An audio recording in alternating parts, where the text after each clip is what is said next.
Welcome to the Hollywood Outsider, an award-winning weekly entertainment podcast. On this episode, we'll be discussing the return of MoviePass, aka The Walking Dead of mobile apps.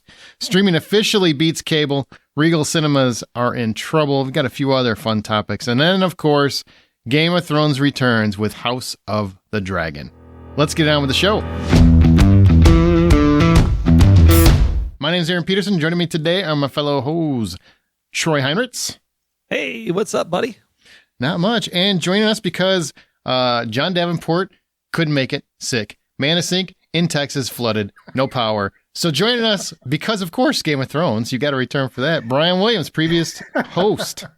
Hey, good to be back, guys. Even if I am the 27th selection in the... A few people had to get before we got to you, but we got to you. Yeah. Oh, no, glad to be here. If people don't remember, if you're not like a long-time listener, maybe you're just, well, actually with Brian, it's probably 5 years now you've been gone? 6 years? Yeah, somewhere around. Yeah, probably about 5. Yeah. But he used to every year have a Game of Thrones episode on the podcast and actually would come back even after he left just to do that. So you're a fan. Yeah, those were fun. Those were fun. Because he's the only one on the show that's ever been able to pronounce the names correctly. Everybody else is like, the blonde-haired one. You know that one? Littlefinger. It's a small guy. They're all blonde now. Right. Well, yeah, and then all the blonde ones turned brown-headed. So then it was, Oh, man, it got messed up. Yep. It got messed up. There's a lot of wigs in this show. There's a lot. We're going to save House of the Dragon until the very end, just so we can talk about it as freely as we want. So don't worry, you won't be spoiled if you haven't watched the new Game of Thrones show. I do want to mention that Knives Out sequel, Glass Onion, which is going to be on Netflix. It debuts on December 23rd. So, yes, I finally get my Knives Out sequel. So does that mean that they did it with the stepsister in the bedroom with the glass onion? Is that how that works? Wow, you reach for that. Huh? You were stretching for that Clue reference. Woo! Kind of went around the block to get there, didn't you? Pulled a hammy. Yeah. I just, the glass onion seems like such a weird... It's a weird title. Yeah, it's weird. You know what? I didn't even address it. If you're tuning in expecting the 500th episode, that didn't work out because, again, we have a sick host and we have Amanda. John's fault. Yeah. John's fault. Doesn't feel good. And Amanda's literally underwater. So for once, she has a viable excuse for not being here. We didn't want to have it without everybody. Does Amanda live anywhere where I'm flying tomorrow morning? Because that's really my biggest concern. Where are you flying? You're going to the podcast movement, right? Going to the Dallas area. Yeah. Is it in Dallas? It's in Dallas. Yeah. That's where you might want to bring an umbrella. Considering that I have to walk 6 blocks from the place where I bought to the hotel, I think that might be a good Do you idea. have Google? Because you might want to bring some galoshes. Some rubbers. Galoshes. It's a little damp, man. They're having like a flood. It's a flood. Do those galoshes need to be onion shaped? Just curious. You're trying too hard. Stop. Just bring it back. Just breathe. Speaking of things that get my anxiety up, let's talk about MoviePass because it's making another go of it. And I want to kind of explain how this is going to work. They're going to reopen this come Labor Day in the States. They're going to begin opening with a wait list on August 25th. So when you're listening to this, you might have already missed the window. It depends on how late you listen to the show. But the wait list will be open for 5 days on August 25th. And you will be able to sign up on a first-come, first-served basis. And then the first batch of successful applicants will be notified on Labor Day when they will be offered 3 subscription price tiers. The prices will range from $10, $20, or $30 a month. Each subscription option will give the user credits to cash in each month to see movies. There will not be an unlimited viewing option during the service's beta version, as Business Insider reported, nor do we currently have information on how many credits it takes for a movie specifically. Those details should be out by the time you hear this, though, but it's great that they have this whole thing mapped out. Sounds like a typical MoviePass plan. And MoviePass's co-founder, Stacy Spikes, said, and I quote, "We're going to make mistakes. We're not going to get it right out of the box. It's going to be trial and error." This sounds like the shit that happened before. Don't do it. What say you all? Do you have PTSD like I do? I didn't join up the first time around. I don't know. For whatever reason, I just didn't. It sounded kind of sketchy or not safe. Not from like a privacy type of thing, but just it didn't feel like it was. I should say probably say stable, like it was going to be around for a while. And one of the rare times that I was right. So the fact that they're coming back and saying, "Yeah, we still don't have it right. There's going to be mistakes," that I'm not rushing out to join up on it.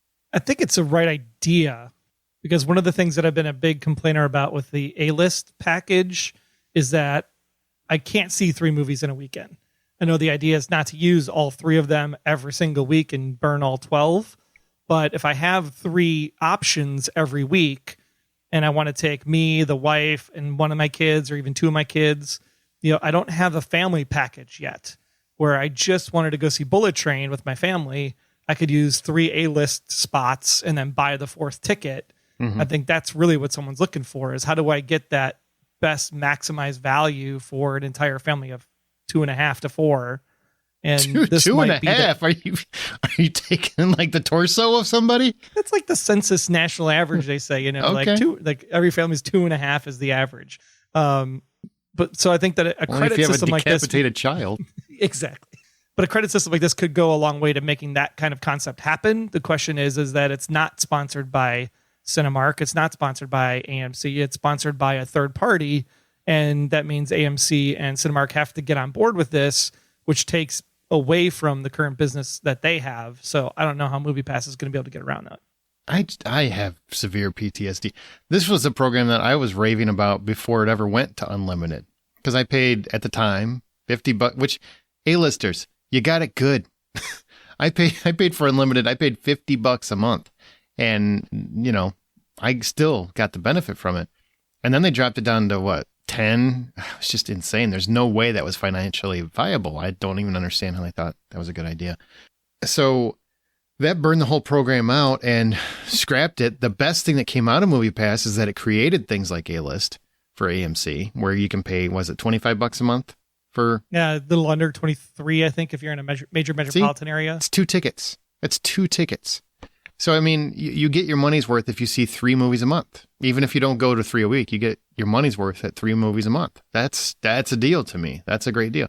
MoviePass, I want anything that's going to make it easier for people to see movies. If this helps, like the choice point, if you get, X number of credits, and then you can actually you can buy more tickets than just yourself. Maybe you buy 2 or 3 or 4 tickets. That would be fantastic. Great for everyone. Whatever gets people going to the movies, I'm excited for. I just don't trust MoviePass can do it without screwing it up and making me hate their name again. Yeah, absolutely. Anything that gets them going to the, filling the seats back up, I'm good with. Absolutely. Absolutely. I just don't trust the people running MoviePass at this point. I'm not convinced anybody's running it. I'm convinced there's monkeys with darts and a board, and they're just like, $10. $10. That's how it works. Well, and this said co-founder Stacy Spikes, and I'm like, this is the first time I've ever heard of the name Stacy Spikes in the entire debacle since MoviePass was created. So what do you mean co-founder? Would you want your name out there? I'd hide it too. I'd change it to, I don't know, Napoleon Dynamite. Maybe Stacy did change their name. Maybe. I don't know. Well, speaking of things that didn't go well, Regal Cinemas might be filing Chapter 11. And they said, and I quote again, in response to media speculation, Cineworld and Regal theaters globally are open for business as usual and continue to welcome guests and members.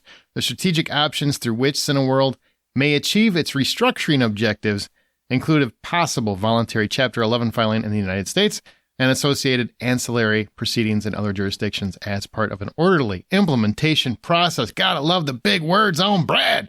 Cineworld is in discussions with many of its major stakeholders, including its secured lenders and their legal and financial advisors. In other words, we might file Chapter 11 if it keeps us going. Right? That's what you guys reading? Yeah. Bankruptcy doesn't necessarily mean that they're not going to be around. But at the same time, it's a good opportunity to be like, I can file Chapter 11, or maybe I could just figure out some way to sell half of this to AMC and half of this to Cinemark. Yeah, I hope they get it sorted out. Regal is my local theater of choice. Oof. Aaron, Oof. Is that where the 4DX theater we went and saw Jurassic World is? Oh, stay open, baby. Work it out. Yep. So I'm really, really rooting for him. And like Troy says, just because it's, and like they said, it's a possibility. It doesn't, of course, that's what catches your eye when you in a headline is filing bankruptcy. Yeah.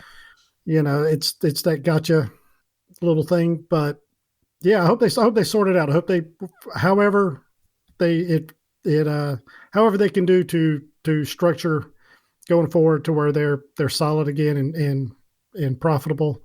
I wish them all the best. I hope they can do that because I really like their product and they offer more than just some vibrating seats and plush cushions. When you say it like that.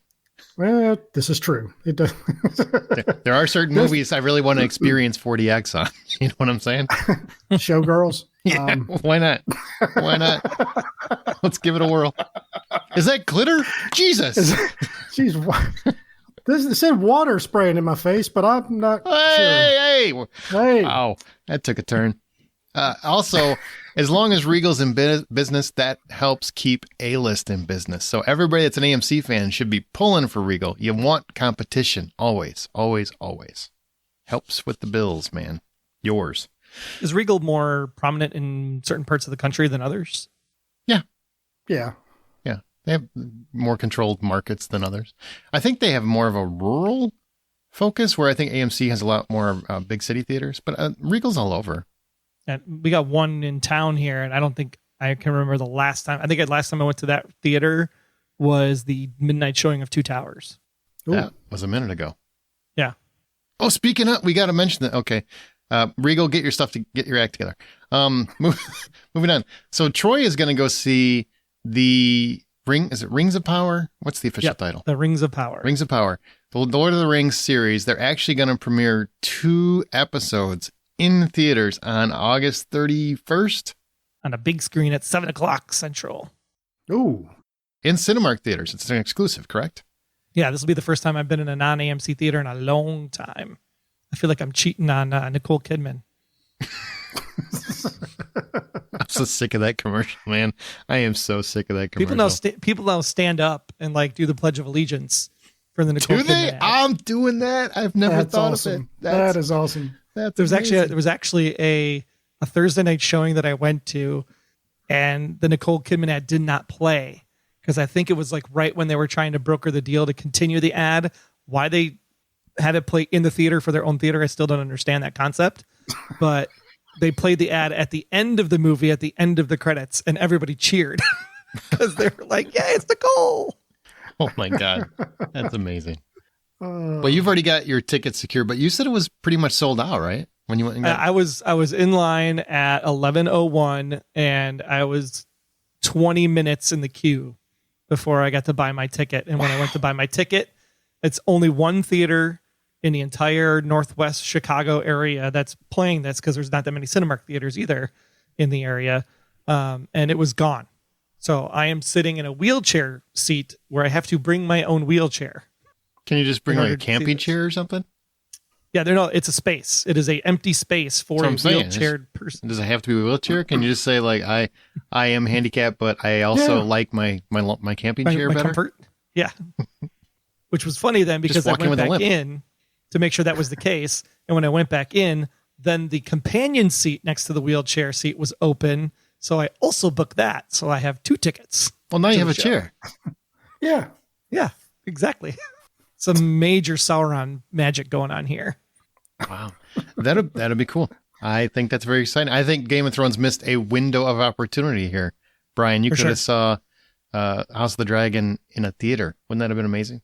There's a couple of scenes there that would have looked pretty awesome on a big screen.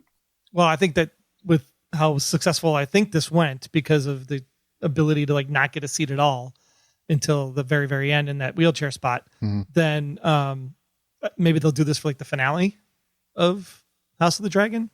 Could be a potential. I would go for sure. I mean, based on what I've seen so far, I feel like I would go. Yeah. Couple hundred other like-minded people all kind of cheering for the same thing or oohing and ahhing at the same time. You know what I would love? Let's do season 8 finale in a theater, because then you get a whole bunch of different reactions. That could be interesting. Some just reacting violently, some loving it, some crying. It'd just be all over the place. It'd be madness. I'd watch that.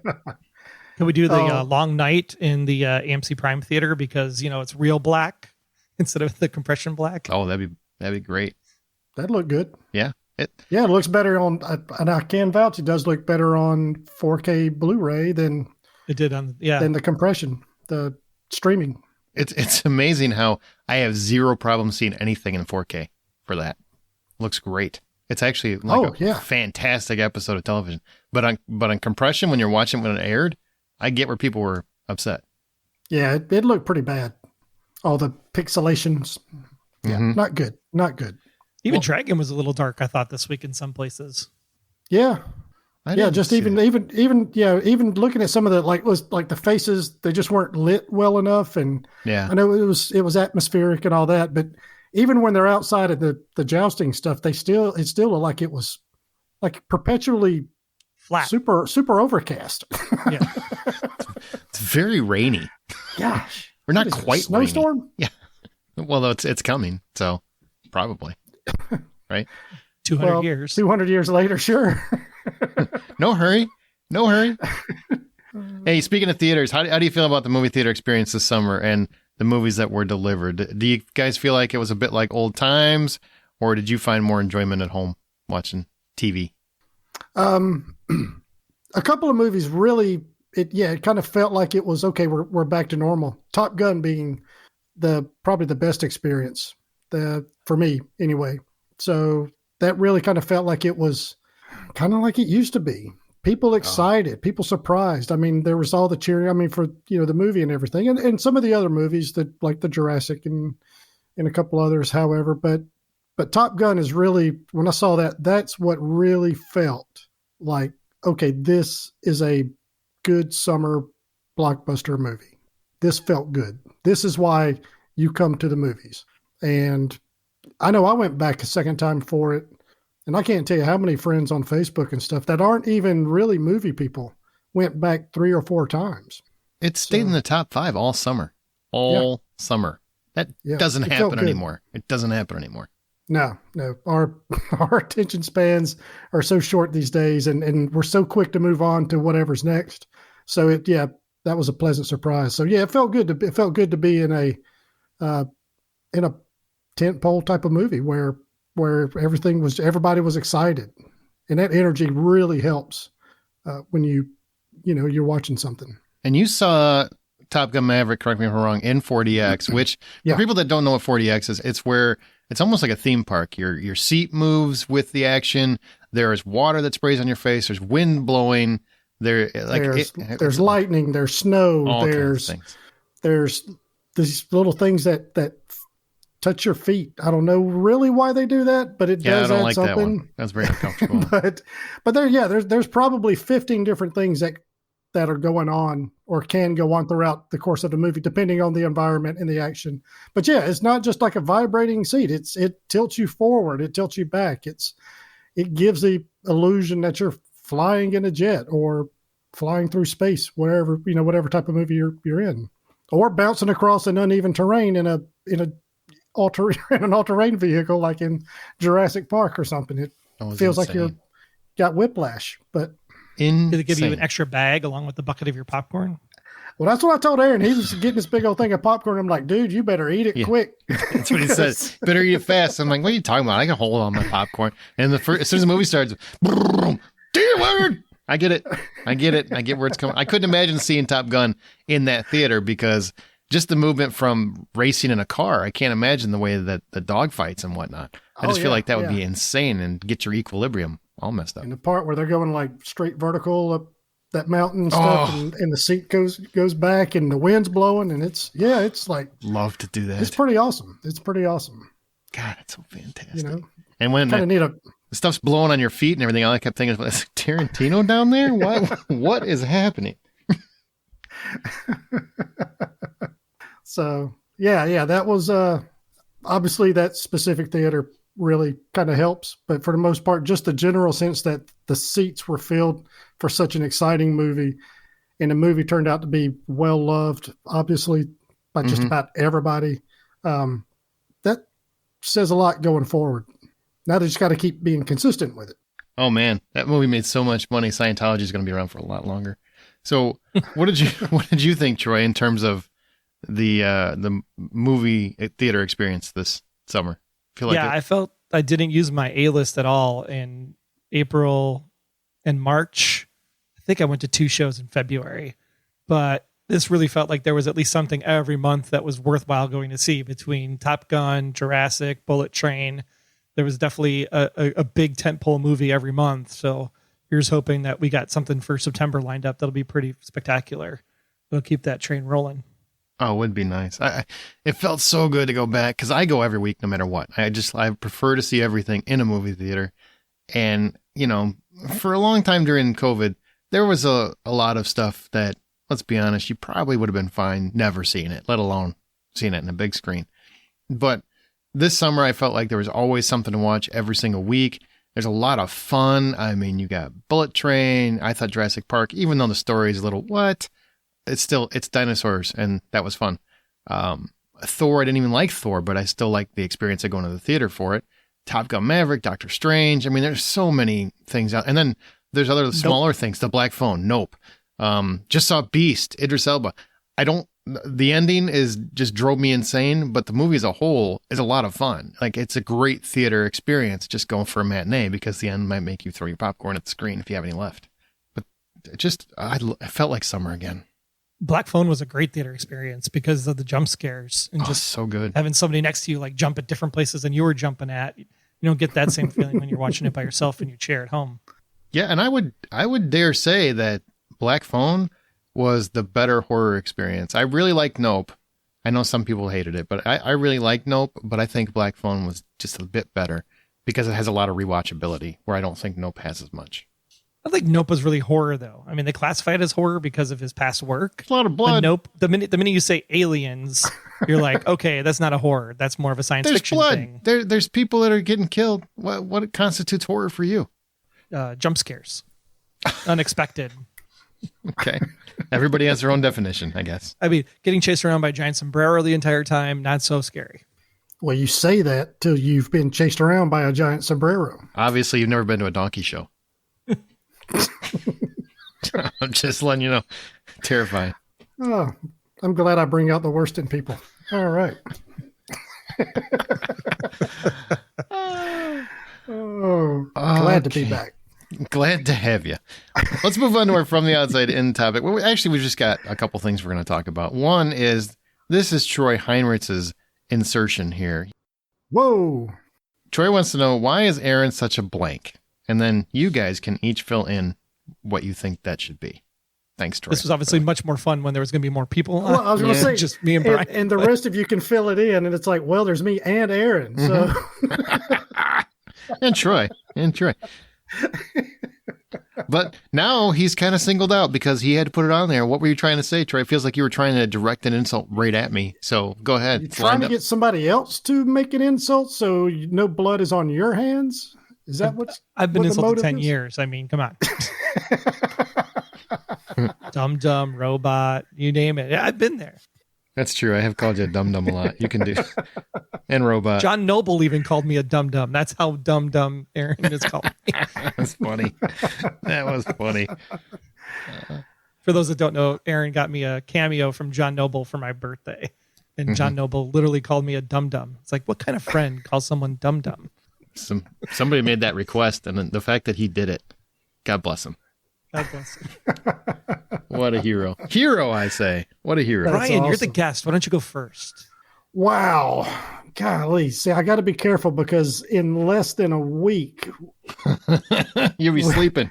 I'll be sleeping about less than 3 feet away from him. So, yeah. Those aren't pillows? Yeah, right. Oh, just remember, you usually doze off before I do. So that's a fair point. Oh, very true. Very true. Oh, why is Aaron such a nice guy? Oh, because he really kind of hates people in general. Like, you travel with him, he does everything he can to avoid crowds and people You go to a big tourist area. What's he do? He wants to find a hiking trail somewhere out in the middle of nowhere away from everybody. You want to go get a drink? Where does he go? Let's go find this nondescript bar somewhere, hide away from everybody and get a drink. However, the flip side is he's a very charming guy. I don't know how, but why is Aaron so likable? Wow. I didn't see it going that way. I love you, man. Go ahead, Troy. Insult me now. Well, mine was, why is Aaron such an idea generator? Oh, jeez. Oh, this game is way better than I thought it was going to be. This game makes me feel a lot better than I thought I would feel. Yeah, because we had to pivot at a dime because of the sickness and the flooding. So Aaron just like, let's throw this episode together. And when you think back over 499.75 episodes that we have never really double covered a topic. It's always been like a new interesting topic every single week. There might have been one or two crossovers, but if we did a crossover, it was from a different angle. Yeah, pretty much. Yeah, that's true. I go back. Aaron's really a curious guy, and I think that's where a lot of that stems from. I like to look at all sides. That's why he's looking forward to the Glass Onion. Are you going to keep trying to get a Glass Onion joke out of that frickin' title? You're just going to keep going to get something. They're just going to keep going. Well, thank you both for saying nice things. That was very sweet. I expect my PayPal to get filled up here shortly. Well, I figured the Westworld and Blacklist fans already, fill in that with the appropriate word that starts with the letter D. Yeah. Or yes, they do. Yes, they do. Well, you know what? Let's go to something else. This is really interesting. So did you see that streaming beat cable for the first time ever? Now, Game of Thrones is an exception. That blew the doors off, but because it's technically cable and streaming, so I don't even know what you count that one, but it had like 10 million viewers for the initial release, which is the biggest premiere in HBO and HBO Max's history. But overall, I'm talking in just overall. So what you're saying is scripted shows on HBO are actually a good thing? Just want to make sure we put that stamp happens. There. It's weird. Although, what did John Oliver say this week? That HBO Max, it's not TV. It's a clever tax write-off or something like that. So exactly right. Streaming did beat cable for the first time ever. So what do you think about that in terms of development? That is huge for that market. I think people probably thought it already had happened, but it hadn't yet. I mean, it's hard to picture it, but I was actually doing this just probably a couple days ago. I actually started looking at all of the things that I own because the sweet deal of Disney Plus for $3 a month that I got 3 years ago runs out in November. And I was contemplating whether or not the new Disney pricing along with my Hulu pricing would be totaled enough that it would actually be better to get the bundle with no ads to include ESPN Plus. And then I'm like, well, if I get that bundle, plus I have Netflix, plus I have Prime, and I have HBO Max, what would it cost to figure out how to get my local channels on, say, Hulu Live or something? And when I started looking at the cable channels that were available, I'm just kind of like, I don't watch anything on any of these channels, because if I need something on USA or Sci-Fi, I can get that on Peacock, and TNT and TBS have no more scripted programming. I don't watch anything usually on Bravo. All of the HGTV, Food Network, all of that stuff is going to be coming to HBO Max through Discovery. So really the only thing missing is AMC Plus. And it's like, I only need to pay the $8 a month there for a few shows at a time and drop it when I need to. So yeah, it makes perfect sense that at this point in time, the streaming services are the way to go. And cable is basically dead in the water other than delivering the internet. Yeah. And I think a lot of people are, especially over the last couple of years, they're trimming their budgets a little bit so that $9.99 a month or even $15.99 for a streaming service versus $100 to $150 for cable. For, like you say, I don't watch any of this stuff. So, I mean, it just makes sense. A lot of people are they're cutting the cords, and you got more and more people watching the different little streaming services, and it just makes sense that more people are watching. It's finally starting to. That pendulum is swinging towards streaming now. I think the one thing that's missing, and I think CBS is the one that's really done the best job with this with Paramount, is that Paramount Plus allows me to watch the CBS live stream. So you can still get Survivor night of. You can still get, all your Blue Bloods and all that fun stuff.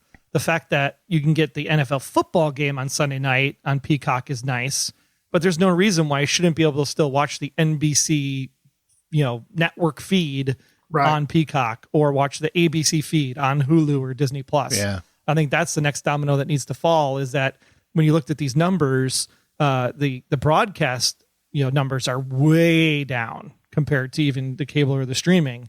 So how is broadcast going to survive unless they start offering up their live channels on the streaming services themselves? The broadcast is like newspapers. I mean, they're still around. There's still a market for them, still usable. Yeah, but like you say, once some of these others, like maybe Hulu streams Fox and Peacock streams NBC or whoever, then that's I just see more and more people moving that way. It's crazy that we're at this point, right? Because, God, I mean, we've all seen it coming, but on the same token, did you ever think in your lifetime you'd see network TV be almost obsolete? Which it kind of is. I mean, I feel like people older than us probably still watch a lot of network TV, but I don't know anybody our age and younger that really primarily watches broadcast TV anymore, other than for football games or sports. Which is why the services like Aereo that was shot down at the Supreme Court, and then Locast most recently was shot down at the Supreme Court because of football. Both of those court cases literally showed up in the Supreme Court in the month of August, just before football season, because the big networks were trying to say, no, you're rebroadcasting our stuff without rights. So you're really just becoming a cable company and not paying the cable carriage fees, where really, if you think about it from an FTC standpoint, I have a public right to the airwaves and the content on those airwaves. So why don't I have a public right to consume that airwave data in the way that I want to consume it? And I think that's the biggest challenge we're facing right now. So maybe what we need to do really long term is, we cut off the television from broadcasting over those airwaves, and we somehow repurpose that airwave for ubiquitous internet for everybody. Because really that's what we're talking about now with these streaming services becoming number one. It's not that I need free television over the air. I need free internet, and then let me get whatever I need on the internet the way I need to get it. Well, you're like Atticus Finch over here. It's like, since we had the airwaves, why do not we allow ourselves to consume said airwaves?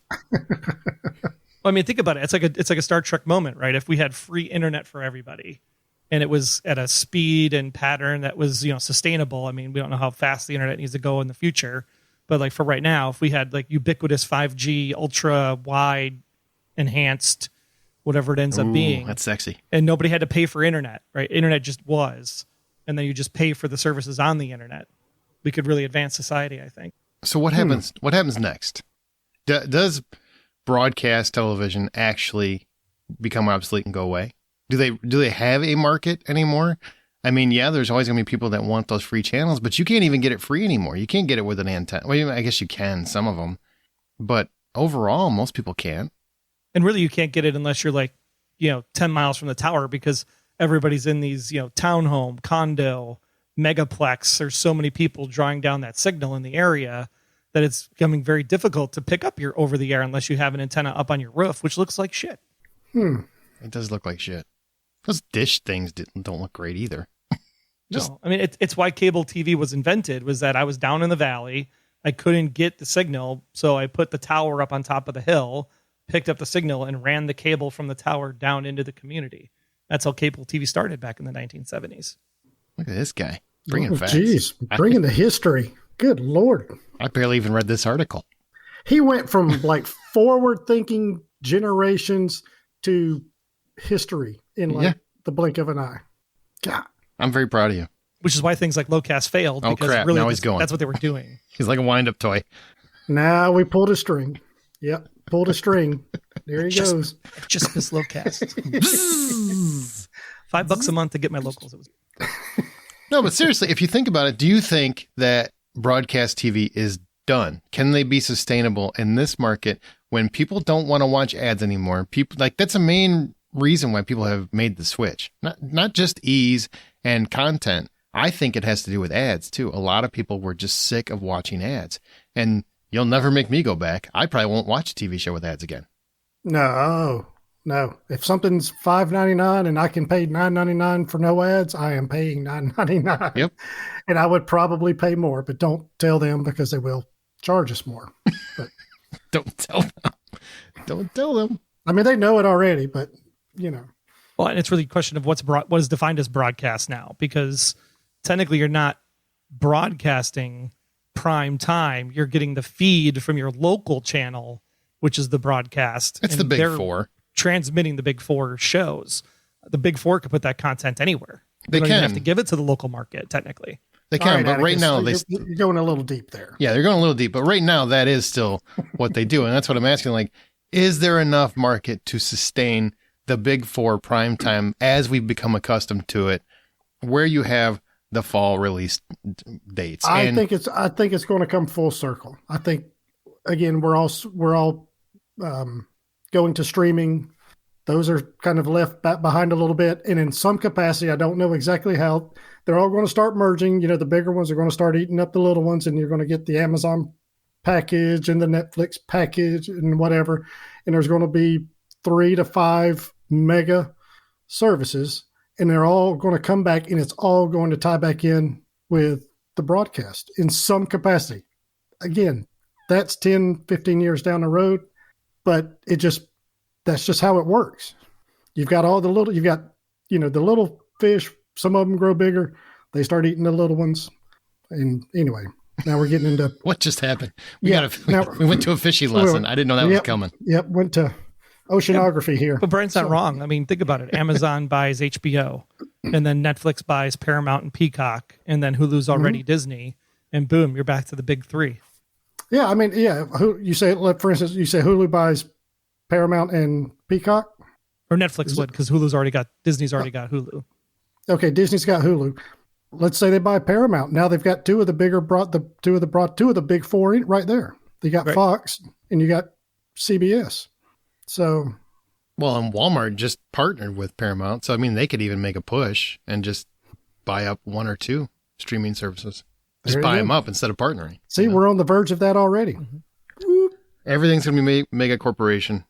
I think we're going to have a lot less channels, though. I mean, we will have a lot more content, but it'll be 6 people that control all the channels, as opposed to, now there's an infinite number of channels, and yeah, some of them are owned by the same same venue, but yeah, that's just how the world works, man. Yeah, that's we're all heading that direction. There used to be a lot of free music on the internet. Napster used to be a thing. Oh, remember the days. Remember the days. Old Napster. All right, let's move on to some other. These are actually from Patreon members, from patreon.com/The Hollywood Outsider, patreon.com/The Hollywood Outsider. These are people that support The Hollywood Outsider, and we appreciate everything they do. So Movie Girl wants to know who are the best buddy movie pairings and your dream buddy pairing. That's interesting. First, best buddy. I got a list. This is literally my genre of choice. Well, then why don't you start? Yeah, lead us off there. Okay, well, I'm going to go through a whole list. You ready? You can do a couple. Okay. I'm coming back to my list, though. God damn it. Sure, we'll get into the Justin McCumber, extra 12. There's a callback. Mel Gibson and Danny Glover, I think, are probably the best buddy duo. And they just perfect oil and water. And also built in the Lethal Weapon series, they also built this family relationship that you didn't expect at all. Especially after the first film, they come to respect each other. But by the second film, they are full on, best, like brothers. They're full on brothers. And it works. I mean, Riggs is very close to his family. He cares very much about everything that happens to his family. He will put his life on the line in a heartbeat for Danny Glover at any chance he can. So Murtaugh always has a best friend in him, and vice versa, even though they don't really have anything similar in terms of personality. They're completely opposite. So they're like the best ones. Billy Crystal and Gregory Hines are always, from Running Scared, are one of my favorite duos. I just think they play off each other magnificently. That was a movie that was way underappreciated. Still kind of bummed that didn't get as much love as it did. Martin Lawrence and Will Smith. I love the Bad Boys series. I think it's great. I think it's the Reggie scene is one of the best scenes in film history. Anybody who's ever had a niece or a child totally understood everything that was happening in that scene, and they totally appreciated it and would probably encourage it. You don't know what I'm talking about? No, not. I hadn't seen that in such a long time. Well, that's really too bad. Okay, how about this? How about Jack Lemmon and Walter Matthau? Sure, grumpy old men. Absolutely. Going back quite some time. You got Paul Newman and Robert Redford. Oh, that's a good one. Iconic, right? Yep. Susan Sarandon and Gina Davis. Okay, a little Thelma Louise action. Yep. Good deal. Iconic, I think. Yep. Simon Pegg, Nick Frost. I mean, there's a lot of them. And even modern day, I mean, Dwayne Johnson and Kevin Hart. They're kind of, I mean, the Gene Wilder and Richard Pryor of modern years. Well, and their duo just spills over into social media. It's not just movies. Yeah, right? It's all of social media. So, yeah. Dan Aykroyd, John Belushi, the Blues Brothers. Yes. Yep. Great one. Nick Nolte, Eddie Murphy. Oh, yep. Oh, and I don't even... that should have somehow lasted longer. You mean it had a longer series? Yeah, had more of it. I agree. They kind of blew it with another 48 hours, didn't really? Yeah. Woody Harrelson and Wesley Snipes, I'd put them in that same category of I wish they would have made more movies together. I love White Men Can't Jump. I liked Midnight. Oh, God, what was it? Money Train? Money Train, because I had Jennifer Lopez in it. Yeah. Yeah, Wesley, Snipes has an intensity about him, and Woody has the complete opposite, the laid back chill factor. So, and they're both cool as shit. So, absolutely. Yeah, that works. It's a good duo. What do you guys got? I mean, I've still got list. I've got John Travolta and Sam Jackson. I've got Sandra Bullock and Melissa McCarthy. Ice Cube and Chris Tucker. Damn! Yeah, but that's not really a buddy movie, though. It says best buddy movie pairings. If they're not buddies, I don't know who are. A buddy movie pair is two, and they are the focus, like you're talking about, Riggs and Murtaugh. Friday was more kind of an ensemble. Okay. Would you consider, Robert De Niro and Charles Grodin, Midnight Run. Midnight Run. Yes. Would you consider that a buddy? Yes. Okay. Yes. All right. 'Cause they're not really buddies. They don't even like each other for most of the movie. It's a buddy movie. It's about the movie revolves around just those two people. Yeah. Okay. You can even say The Fugitive's a buddy movie because it revolves around them chasing each other. No, you couldn't. No. The Fugitive? No. Who's the buddy? You're still wearing that Atticus Finch hat, ain't you? You're trying to like just wrench it in. I was just trying to help. I was trying to support your definition of like just about the two people. I mean, that movie's just about the two different. people. It's two people are, on working together. Right. Yeah. Like if you take out all the other trips going on in Lord of the Rings, it would just be like Sam and Frodo would be a buddy movie. However, there's like, a dozen other side missions going on, so it's an ensemble. But you have the Merry and Pippin buddy movie, and then you have the yeah, exactly. It's a Gimli and absolutely. It's every week of the year there's a brand new episode for, some sort of Lord of the Rings thing. Fall could be for the Pippin and Merry, and the others could be throughout the rest of the year. Yeah, piece of cake. But but again, it's an ensemble. They listen to the Ents long enough that the colors on the leaves change. The colors on the leaves change. Well, mine was Wilder and Pryor that you already mentioned. Like that comedy, the See No Evil, Hear No Evil is just comedy gold. It's so funny. Silver Streak. Streak. God, they were well suited for each other. They have nothing similar in terms of comedy stylings, and that's why they work so well together. Yep. Yeah, I mean, kind of Wilder and Cleavon Little from Blazing Saddles. Just God, excuse me while I whip this thing out. It was just I'm thinking Gene Wilder, and I'm just thinking of how well them two played off each other, even though it's not really. Well, it kind of is, but it's not really a buddy movie pairing. Well, and Pryor actually taught Wilder how to improvise on camera for the first time when they did Silver Streak. Oh, really? Yeah. I did not know that. That's a fun fact. Is that true or did you just make that up? No, it's true. Okay. It was in I think it was a Fresh Air interview they did back I in. believe It's funny you mentioned that, Aaron. I really did just make that up. I was just trying to go with something fresh and new, and thank you for ruining it for me. I wanted to reinvent history a little bit. It's just, yeah, absolutely. I just made that up. My name is not Troy, actually. I've been living that life for a while, too, while we're at it. Oh. Abbott and Costello. Got to mention Abbott and Costello. Oh, yeah. Ooh. They count. You don't think they count? I mean, they had movies, I guess. I guess it technically, but yeah. You don't really think about... They had 27 freaking movies together. They had a ton of movies together as buddies. Don't really think of them as movie people. You think of them as comedians. Performers, yeah. I think of them as... I haven't seen them outside of movies. Where else? I mean, I didn't really watch their act. Yeah, well, you weren't really alive when they were doing stand-up. But they count. They count. I said it technically counts. You know what? Your vibe completely said the opposite to me. Your vibe was like, I mean, maybe if you want to... But just because they're buddies doesn't mean it's a buddy movie. But they were buddy movies. They were all about those two just riffing off each other. They weren't so much riffing. It was all written.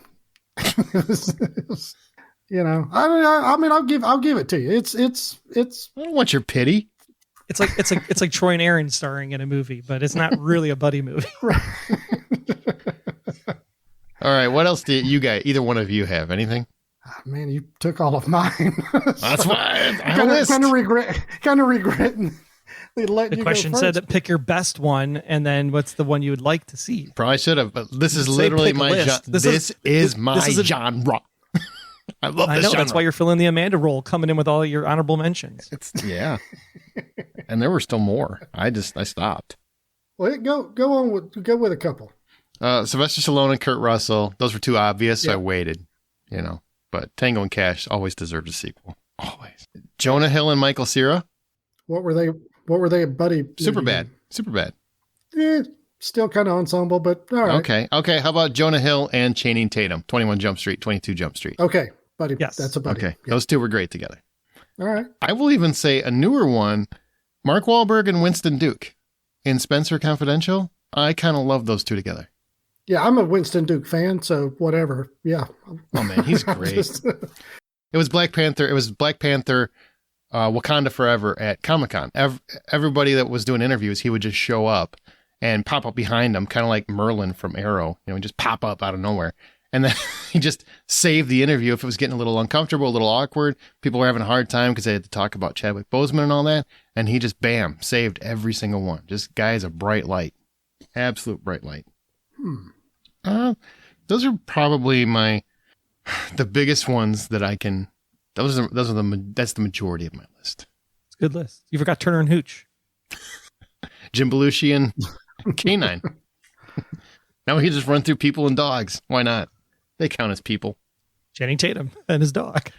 Would Fast and the Furious count? No, that's ensemble. Yeah. I mean the first one. The first one. Nope. You don't think so? No. Okay. They become buddies by the end, but they're the two leads, but it's not. They are not on necessarily the same journey. It's more about them coming together. I like when you make it sound so much deeper than it really could ever be. They're on the same journey, the same path toward enlightenment and family. Family. All right, so throw it this way. What is your dream buddy pairing? And I guess modern dream, because you don't want to pick dead people. That'd just be weird. I want a space comedy that could be cops. It could be space garbage men or garbage people, because I want Ron Funches and Fortune Femster. What? They're two stand-up comedians. They're both they've done some acting. Ron Funch, I know you've seen Ron Funch. He's a black guy. He's got the really high voice. Again, he's a stand-up comic. Funchess.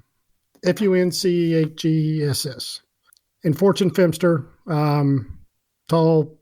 I know. Tall, she's I know hilarious. I want the two of them in some kind of buddy cop, maybe like I said, could be in outer space. It could be whatever. I don't care. Both of those people are hilarious. They're decent actors. I want something where them two are paired up together. I just like they're both hilarious. They're decent actors. I just want to see them. They're not A-list. They're not, they're okay. Okay. They're this is going to be Collision Course again. Remember that movie with Pat Morita and Jay Leno? That's what it sounds like right now. So I don't care what to do. I want them two together. I think they would be just phenomenal. You think like something like Nothing to Lose?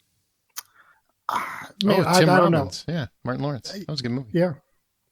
I mean, it could be, that's probably what would end up happening is one of those like, all right, here's like $5 million to go play with. Just make something we can throw out there. That's probably what would happen. But both of them two crack me up. And Ron Funches, like I think he's funny, probably basically because it's almost like he just cracks himself up. So the laughter is contagious and therefore, you're laughing and having a good time. So give me those two together. All right. Sorry to be so obscure. I didn't have The Rock and Jason Statham on a, romantic Venice, Italy gondola tour. All right. It sounds good. I want to go see Space Cops with Ron whoever and Fortune, whatever. And Ron Fortune and somebody Ron's Fortune. Whoever We're going to call it Ron's Fortune. They're treasure hunters. Done. And as somebody who watches stand-up, I'm surprised you don't know. I know once I looked him up when I saw his credits, I'm like, oh, okay, I know who he is. Yep. Yeah. I got it. All right. I knew Fortune off the top of my head just because it's a weird name. It's easy to remember. Yeah. How about you, Troy? Well, now that we've been kind of teased with this pairing twice this summer, Brad Pitt and Channing Tatum doing the Italian Job type of movie. All right. I'm sold. I would watch that. Yeah. Yeah. I'd rather see that than another Ocean's 11 remake. Did you see they're doing another one with Margot Robbie and Ryan Gosling? That's why I brought it up. Well, look at you. Timely as hell. Yep. Look at that. Timely as hell. Current with the information.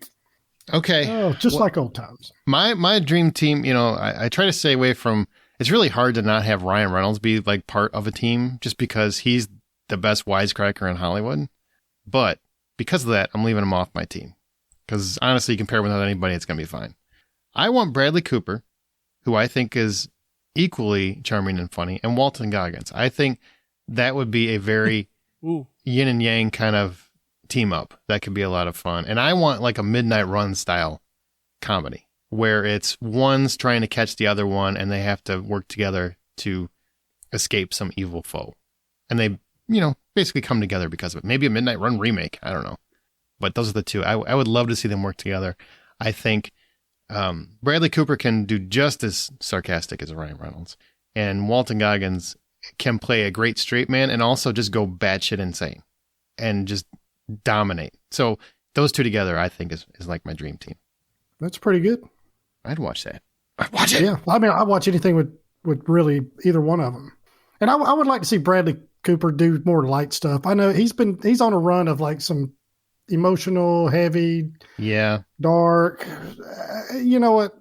Do another A-Team type of movie. Lighten it up a little bit. Oh my God. He's so perfect in those movies. And I still keep saying, even though Indiana Jones, my favorite film franchise, 1,000,000,000%, I still say I would be totally okay passing the reins or the whip to Bradley Cooper.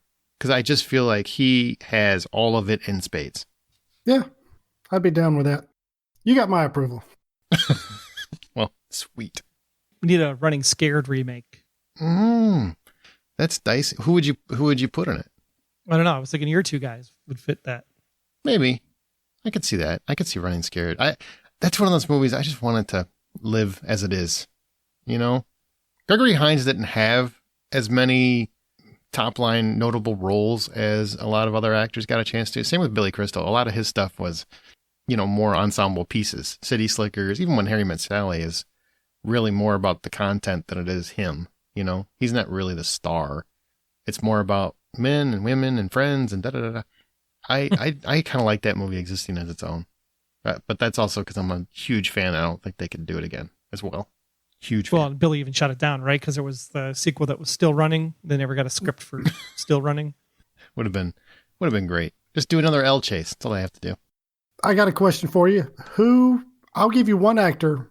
Who would you pair with this actor for whatever type? It doesn't matter the type of movie. It doesn't really matter. Just who. Okay. Who could you see making a great buddy movie with Tom Cruise? And I asked this because if you think about it, he's a much better individual actor. He doesn't need to really play off of anybody. Yeah. He's. I'm gonna come back to an earlier mention. I'm gonna say Winston Duke. I think you need somebody who can control the screen just as much as him, even maybe more so. Interesting. I think Winston Duke is just one of those guys where I think he's infinitely cool when he's on screen, and he doesn't have to do a whole lot to be the guy that everybody wants to watch on screen. And I think Tom Cruise has the same thing. And you can love him or hate him, however you feel about him, he is that guy, and he's been doing it for 40 freaking years. So good luck making that argument against it. People like Tom Cruise; they just love him, and I think Winston Duke has the same kind of effect. Yeah, same here, man. I ain't gonna apologize for it. Tom Cruise is a great actor. He knows how to entertain an audience. People give him so much grief, but I don't know any other actor who puts so much into their and craft. Demands so much out of the people around him. So yeah, I just again, he's somebody you think of individually all the time, but somebody that would go with him. Troy, you got anyone? I throw Timothy Oliphant in there. Oh. Now we're cooking with gas. Now we're cooking with gas. A lot of swagger in one room. Yeah, but yeah. What do you got, Brian? Who would you put up with the Cruise? Nicole Kidman?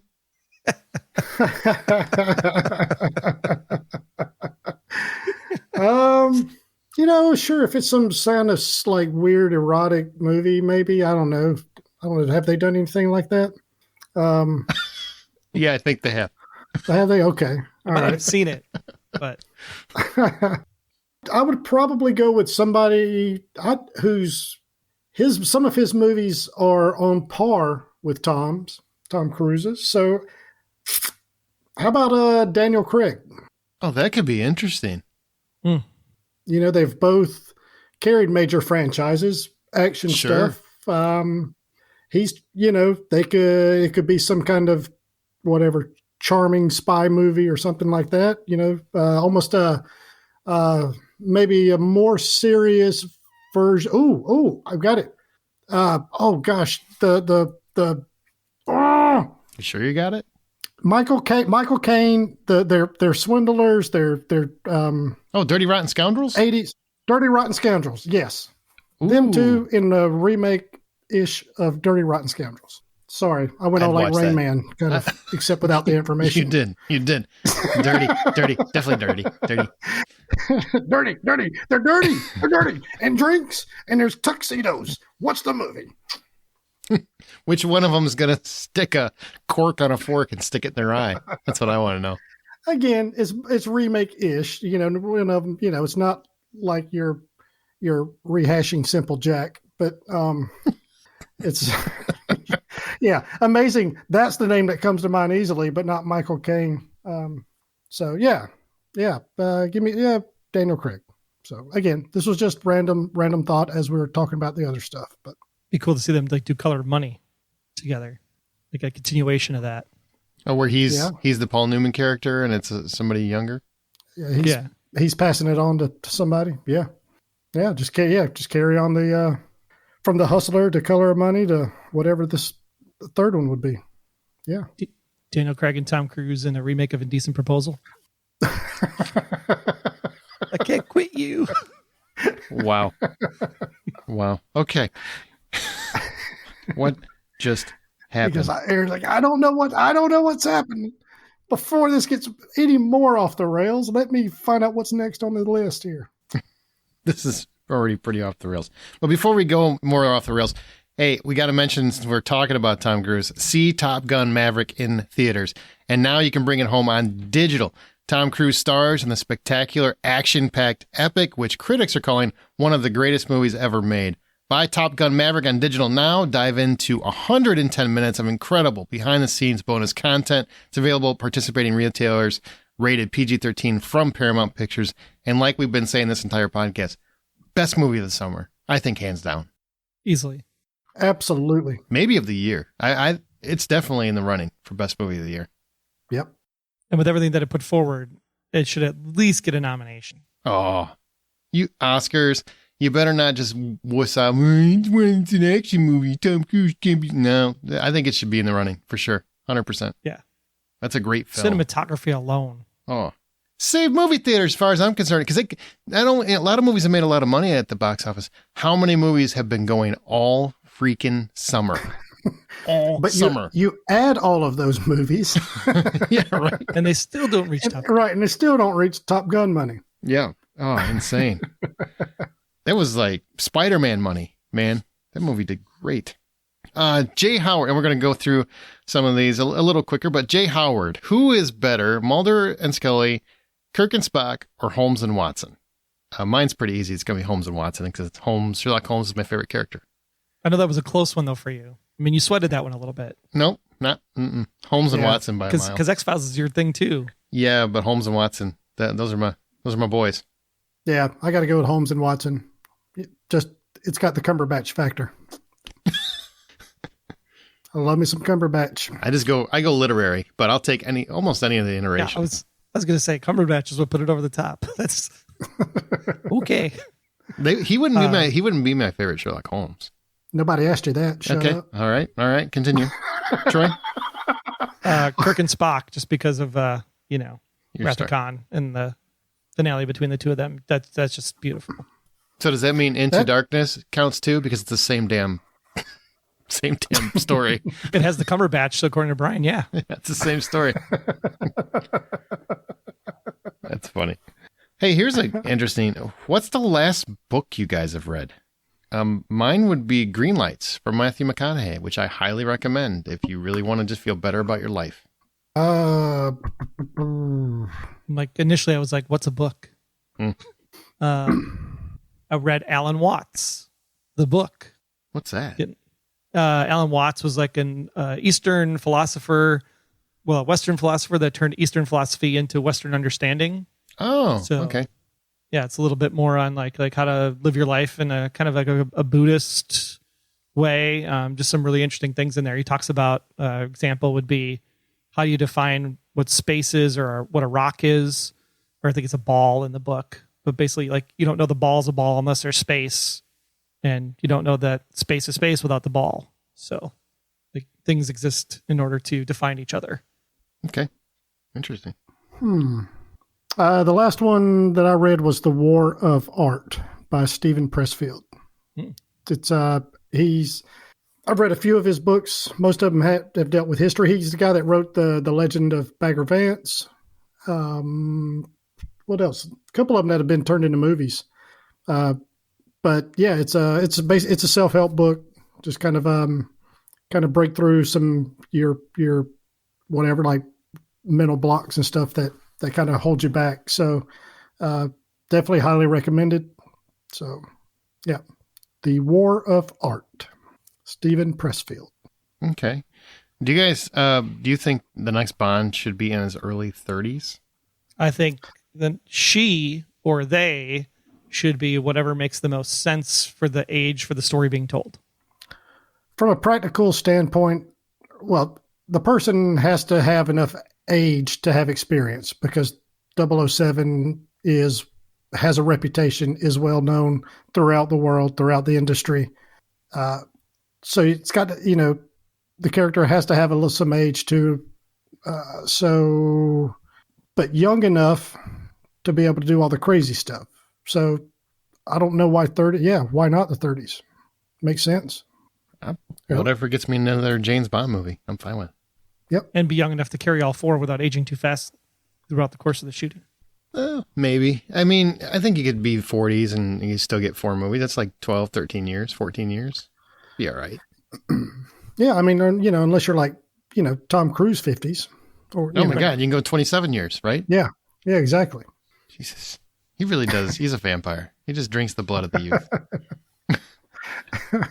What's the best movie theater experience you've ever had? From Nate Bruce. Example is having a waiter bring you a menu and things like John has had with his servants. That's funny. That's true. Brian and I have been there for that experience, and it is very much Yes, we like have. a little bougie for my liking. Yeah. Yeah. I don't need cloth napkins and like straight up silverware. Yeah, I just they Give bring me you a a little plastic tray to fork put and your little popcorn on because do hello sir, would you like some popcorn? No, get out of here. It's weird. What do you got for best movie theater experience? Anybody got anything? I mean, I don't know if it would be like the theater experience itself, but I was fortunate enough to be able to see a showing at the Grauman Theater in Hollywood, as well as the Cinema Dome, the Panasonic Cinema Dome, which also was run by ArcLight at the time and had real butter for the popcorn. So the Cinema Dome experience was probably a little bit higher just because of the real butter. Wow. Wow, That is pretty cool. that is pretty cool. What about you there, Peterson? Okay, so I'm going to pull an Amanda. I'm going to throw two out there. One is an experience, and one is the actual movie attending experience. One is just from the whole day. So we'll call it a 0.5 and a 0.5. One is when at both are at South by Southwest. Both things happen at South by Southwest. One, leaving Westworld, going to the American Animals premiere, and drunk as hell. That should have been a movie. Yeah, the whole day was a movie. Yeah. Felt like. Yep. We go to the Westworld experience. We're there as press, weren't we? We were there as press. Yeah. And we stayed the whole day. We were only supposed to be there for 2 hours, but they kept serving us, so we kept drinking. And we were completely drunk. And then we had to rush to get to this movie premiere, and it was American Animals. So we rush out. We get there. We get to a cart. Was it like a? We got halfway because we got to the were running convention late. center. Yeah, we got to the had convention center, less than 10 minutes to get there. And lo and behold, there was a frickin' bicycle cart. Yep. Rickshaw. That was actually an American Animals frickin' thing. So the producers or whatever were actually on that same cart going to the same movie premiere, and they invited us to the after party. So we got to go to the movie. I slept through most of it, and then we got to go to the after party. It had more free drinks. Fantastic day. One of the best days ever.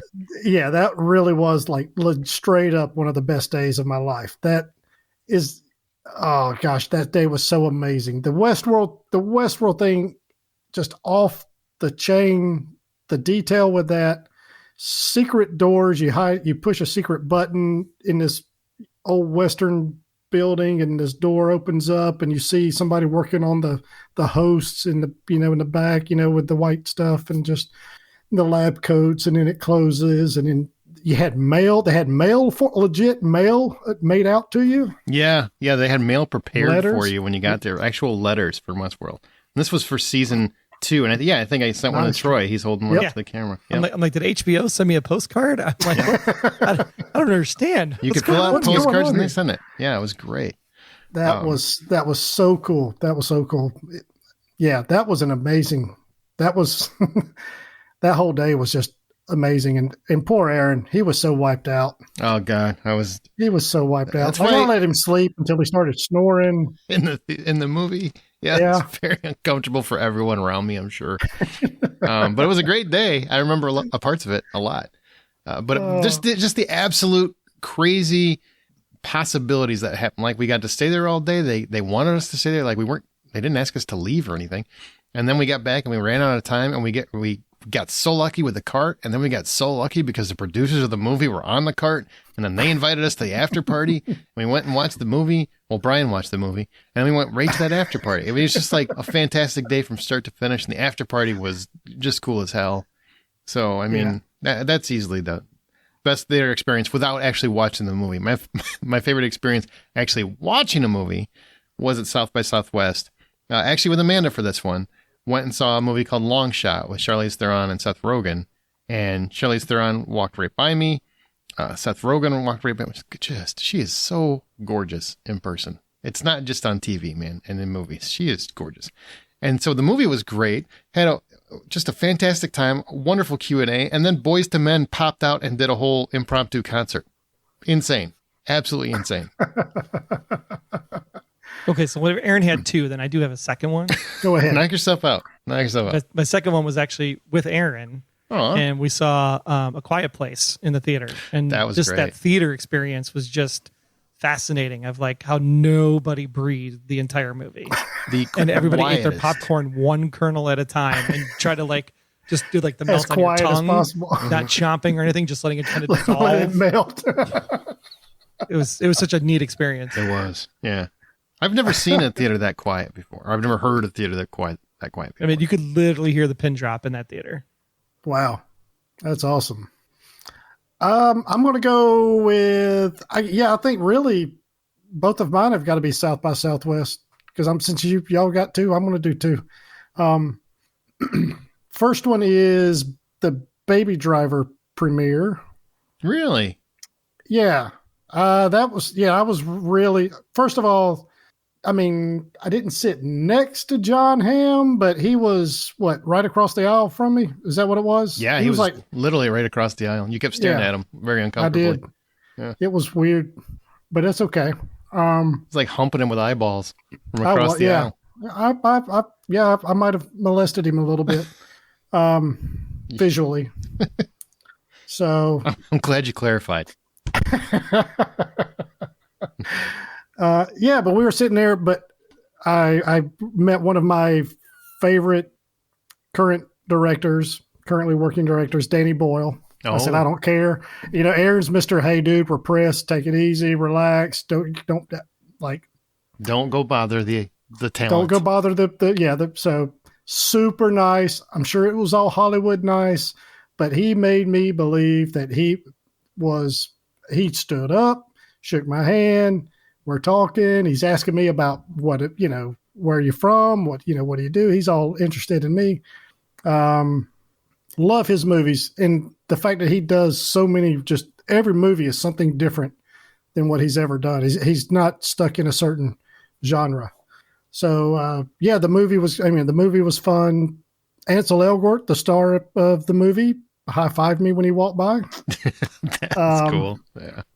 That was fun. And then, of course, what the people have heard, if you've listened to this show for a while, you've heard about my stumbling into the crew of one of the movies being shown, little thing. But the short version is I just out of ignorance and asking questions got mistaken for part of the crew for a movie.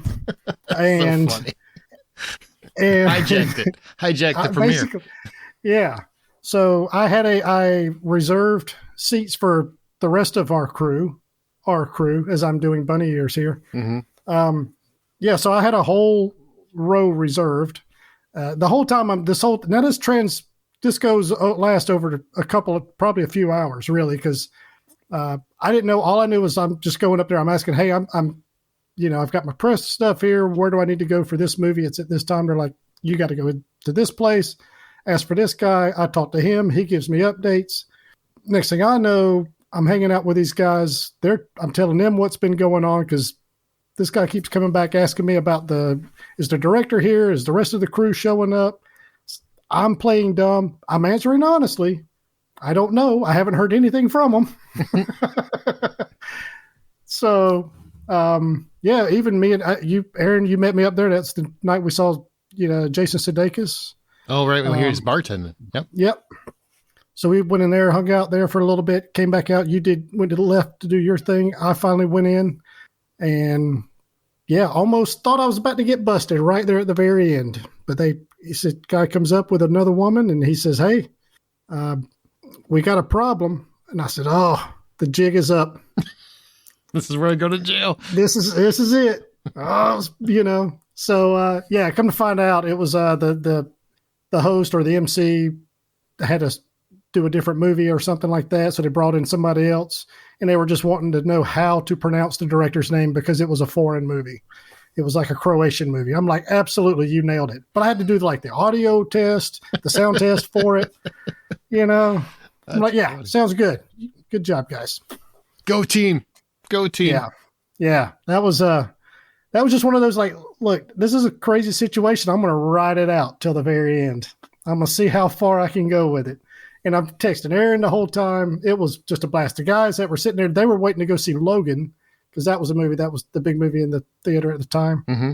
And they were so like, they hated to go into the movies because like, you know, the guy would come in, he'd ask questions and they were just waiting to hear my response. And then once I told them, you know, they were getting a kick out of it, and we were all just having a good time. It was such just a fun time. So that's so fun. You know what's funny in connection to that is went with this is the difference between Brian and Amanda. So we went and saw The Lost City, and Amanda was actually doing press for Tony Hawk. So she met Tony Hawk, and she was hanging out with Tony Hawk, and got mistaken for part of the crew for The Lost City, the movie, because it was premiering right after Tony Hawk. And she could have just ran with it, but instead she was very honest and said, I'm not part of the crew. I'm not part of, sorry. And then, you know, escorted her out. I'm like, boy, did you miss an opportunity. You just wasted the best opportunity you might ever have. Yep. That's funny. Absolutely. I would have looked around just like, okay, yeah, and just walked right on in. Where's Channing Tatum? I've got a soup. Where's he at? Where's Sandra? Where's she at? Andrew Jeeves wants to know, who is the best movie, TV, sports coach of all time? Woo. I had a tough one with this, but I kept coming back to Denzel Washington. Remember the Titans? It's on the Mount Rushmore for sure. Mm-hmm. That'd be my pick. Herman Boone, right? Yep. I'm going to go with Kurt Russell from Miracle. It's also a good one. That's a good one. You can't go wrong with Kurt Russell. It's a great movie. It's a great movie too. It's I don't care. I mean, you know how it ends. You know how it ends. You know how it ends. And you still get chills watching that movie. Tweet again. I think what I love most about that movie is it's probably the least Kurt Russell movie in his catalog. Yeah. You'd probably throw Gene Hackman's Hoosiers. Oh, yeah. Classic. For sure. There's so many great coaches in movies out there, but Herman Boone is mine. Agreed. Mount Rushmore. I mean, he's probably the first face, you know, right. I would see. TV wise, I always go to Coach Taylor. Friday Night Lights, right? Clear Eyes, Full Hearts, can't lose. I don't know. Can't even think of a TV one at this point. Coach. Craig T. Yeah, Nelson. I was trying to avoid that one, but that's about all I got. That's all I got. That's it. Andrew G's also wants to ask, which I feel is probably going to be self-answering. Do you think Hollywood is starting to run out of original ideas with the constant reboot or updating of oldish movies? Yes. There you go. Yeah, we've covered that ad nauseum. We've been talking about that since I was on the show. Yep. It's been a long time. Well, we're going to talk about House of the Dragon, but first, share your thoughts on this episode or anything else in our Facebook group or on Twitter at @BuyPopcorn. Our site is thehollywoodoutsiders.com. We will be back with episode 500. That'll be on September, the week of September 13th, 14th, something like that, whatever the date is. I don't have a calendar in front of me. So look forward to that, because next week is going to be a different kind of episode, and then we're taking a week off for Labor Day. So we'll be back. It will happen, I swear. You can rate and subscribe us on your preferred podcast app. You can find John's artwork on Insta and Twitter at RJohnDraws, Amanda on Veronica's Marshmallows and Smirk and Sink Into This, Troy at Troy Henritz, and Beyond Westworld on the Blacklist Exposed, which we do together, and me, I'm Presenting Hitchcock and at Aaron Smirks. Now we're going to go to House of the Dragon, but remember, if you don't want to watch it, we're going to talk about spoilers from what we've seen, so just know that going in. If you haven't watched the show, I would tell you to tread lightly, trepidatiously, if you will.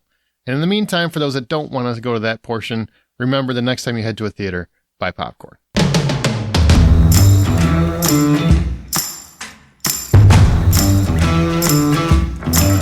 Now, House of the Dragon. I do want to mention before we start did you guys see that George R.R. Martin is out there like lighting up the showrunners over the shortened show run that the original series got? Now he's out, now that, you know, the dust has settled, he's out there or the ashes have settled. He's out there like, man, I told him go like 10 or 12 years. That ain't on me. I don't know if you guys have seen this, but. No, I have not. I don't really care what he's got to say anymore at this point. You know, he's had what, 40 years to get done with these books? Yeah. You have no say-so anymore at this point. I don't care. I understand when you're doing art, you can't rush it, you can't force it. You got to just let it flow, but you can't be doing other shows writing other shows and then be critical of the thing that you can't finish. Yep. And other people said, okay, well, we're running with it. Oh, y'all ruined it. Nah, shut up. Get out of here. He's like, well, they shut me out. I'm like, really? They would shut, if you went and knocked on HBO's door, they wouldn't let you come in? The creator of the biggest show in their entire catalog?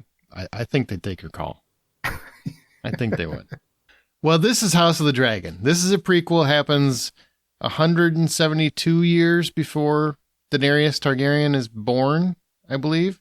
So it's 200, something like that. 200 years, basically a 200-year prequel. That's what it said in the title card. Yeah. King Viserys hosts a tournament to celebrate the birth of his second child, and Rhaenyra welcomes her uncle Daemon back to the Red Keep. That's the essential gist of the initial episode. But now we have a look. So we've been wanting to see what this was going to look like, right? Is this going to feel like Game of Thrones? Some people are saying they'll never watch it again. That's a lie, based on the ratings. Yeah.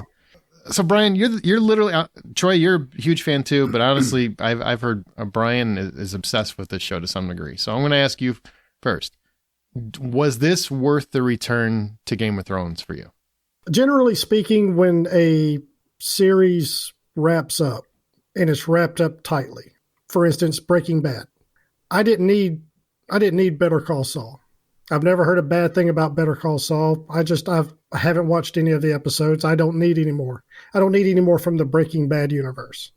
So, I Definitely really El Camino. That's for sure. Yeah, exactly. I watched that. That really didn't spark much. Didn't do much to change my mind for sure. So, yeah, when I heard the news about more Game of Thrones, I thought, oh, here we go.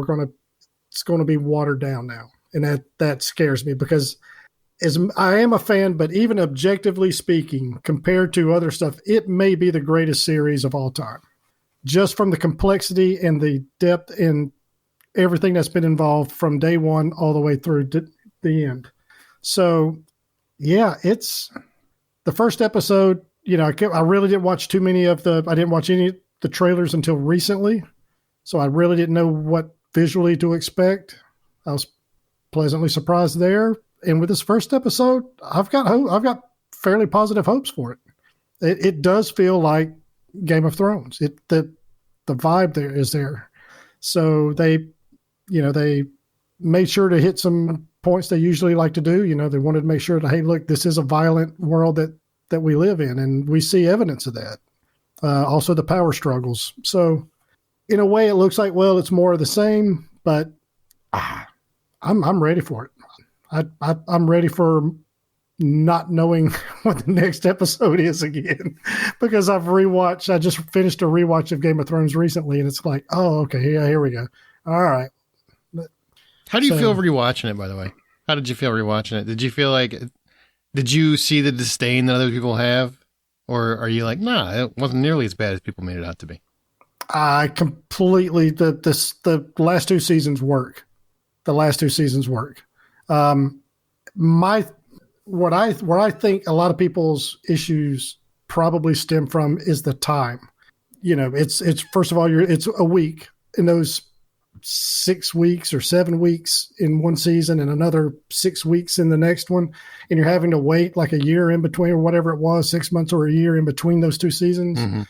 You get all of that and you get a season's really kind of a network season's worth, 13 episodes in like 2 years. So yeah, it did feel like we were cheated 1 or 2 episodes when they originally came out, and it did feel rushed.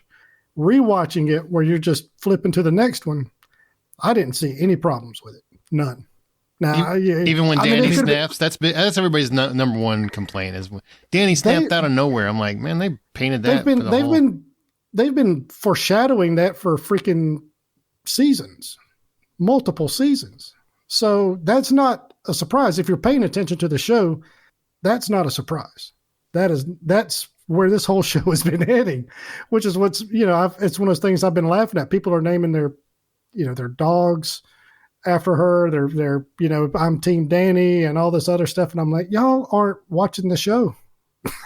You aren't watching the show. So, yeah. So you you had no problem with how fast a crow flies in the last 2 seasons? No, yeah. Even the dragons are going, 1,500 miles in about, Gendry just ran over mountains, snowy mountains in like 37 minutes or something. He ran the length of Canada, the top part where it's nothing but white mountains. I'm sure he slid a little. Yeah, he probably did. Yeah. Cascaded. But, right. Yeah, I'm sure sliding down the other side of that mountain, you make up a little bit more time. Right. So that's how you make that extra day up. Right. Yeah. There was some time, time space continuum issues, but other than that, story-wise, it holds up. Story-wise, absolutely. I was fine with it. I was fine. How about you, Trey? What do you think? House of the Dragon, does it remind you of Game of Thrones? Do you feel like I'm back in Westeros, or do you feel like I don't need this now? No, I feel the same way I felt as we settled into the Star Wars prequels. Not that the content wise, this content was much better than the Star Wars, but it felt like Star Wars. You had, this the Jedi and the Sith and the Jedi Council, and it felt like you were getting like lore that was missing from the first 3 movies of, why the Jedi and the Sith don't exactly like each other and things of that nature. That's what this kind of felt like. It felt like, we're getting introduced to the Targaryens and why they have this power over the dragons and why they're currently sitting on the Iron Throne and have had such a dynasty in that position for so long. And the one thing that I really thought was kind of one of the better things of Game of Thrones was when they finally went to Old Valyria, even though you got a little grayscale by going over there. Mm-hmm. But just to see what Old Valyria was like in those couple episodes, like I'm hoping that we get more of that history from the Old Valyria perspective, because to have the old tongues and the speak, and the minute they were standing there with the dragon and the 2 pyres, it's like, oh, if she doesn't say Dracarys right now, it's like this is totally not the show that I thought it was going to be. And then when she's like, I was like, just say it, say it. Speaking of like nitpicky stuff, I'm sitting there looking at like the 5 or 6 soldiers that's right on the other side of those matchsticks, and I'm going, that kindling for that funeral, I'm going, dude, better move. You better take about 6 or 7 steps back. Y'all are about to get roasted. I'm like, there's a giant dragon pointing right at you. Why are you that close to this funeral deal? I mean, getting ready to light it up. I mean, you heard the word back up. Back up. You've had to have heard this before. There's dragons all over the place. You had to have heard this before. I'm sure there's a Valyrian out there that's like, pissed at me because I pronounced it wrong or something, right? It's probably more like Dracarys or something. But I did notice her pronunciation is different. She rolled her tongue. She did. She rolled the R. Yeah, she rolled the R more than. I was like, ooh, I like that better. Yeah, it was a little dragon growl, Yeah. So yeah, wow, you guys are freaking nerds. Just nerds. Yeah, no, but I thought it was a really great history lesson. I think it's almost a little comical that for all of these years we passed down this warning that the death of humanity is coming. It's like bitch, please, like for how long? Like 500 years? You're like predicting this is going to happen? Like that's a way to really keep a hold on society. Sooner or later, you're bound to be right. I've been predicting stuff too. Don't break off from the Soviet Union. It's okay if we're all still together because there's going to be something coming from Antarctica pretty soon that traverses the world. But I'm not big on prequels. I think the once you get a movie or a series and then all of a sudden you start doing the prequels, to me, it's almost a sign that the property is on its deathbed. Oh yeah. Yeah, for sure. I think the prequel thing is overdone. How I feel this works or can work, because we've only seen the one episode, is throughout the series of Game of Thrones, they've referenced this time period so often. Mm-hmm. So it's not like this is here's some new people we talked about. Like some of these characters were actually mentioned throughout the series. I'm not talking about the books. I haven't read the books. I'm talking strictly the HBO series. Sure. So this stuff, a lot of these characters and a lot of these, places like Harrenhal, they were in Harrenhal quite a bit in the series. Well, it was burned. It was melted. So now we see it, not melted. So Yeah, this the series comes up a lot, right? yeah. So yeah, it's I again there's been so much talk about it throughout the series. We don't really have the context. Now we're getting the context. So Yeah, you're hoping the series actually goes all the way through, like to see like the Mad King's rise, and then maybe even the death of the Mad King, right? Can get us up to like the current time. Sure, you could be. Show. You would have to skip through. You're going to have to lose a lot of characters then, because they're going to age out. I mean, essentially, to do that. I'm sure that's probably what they're doing. They're probably building to that. But to do that, wouldn't they have to have Jaime Lannister? Yeah, because he killed the Mad King. He killed the Mad King. So I mean, you'd have to have him, and they'd have to clean him up or CGI him because. Well, yeah, and at their pace, you're looking at that time, wouldn't he? Unless this is going to be like a 1 or 2 season deal, that's the original plan is, hey, we're gonna pull a season 8 and we're gonna do a lot of time jumping. There's precedent. Right. So you don't know that they already didn't film that potentially either. Well, absolutely. Right. I mean, they could. And again, I don't know how much they're going to milk this series out. And that's the trick with this, right? Because I loved everything about it. I actually really love this premiere, although it took a little bit to get into it.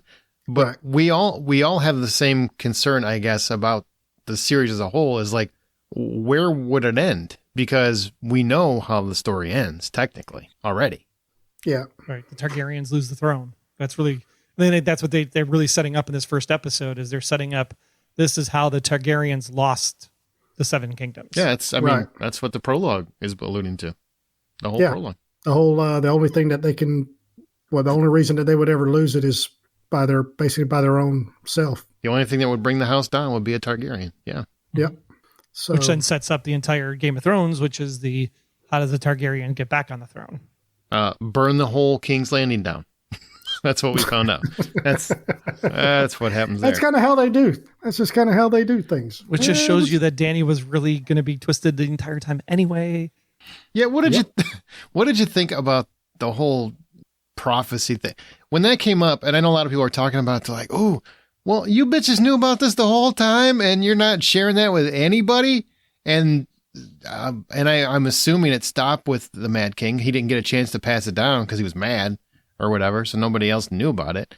But still, that seems like quite the secret in this place that can't keep a secret to save their damn lives. Literally. Yeah. Yeah, especially as Stark is sitting there bending the knee to Viserys and his heir. It's like, they're like, hey, buddy, there's some people living north of you. Could you take care of them for me? Boy, they're going to be so mad when they've been passing this prophecy down for years and then find out all you got to do is take out the lead vampire and you're done. Nobody passed that secret along.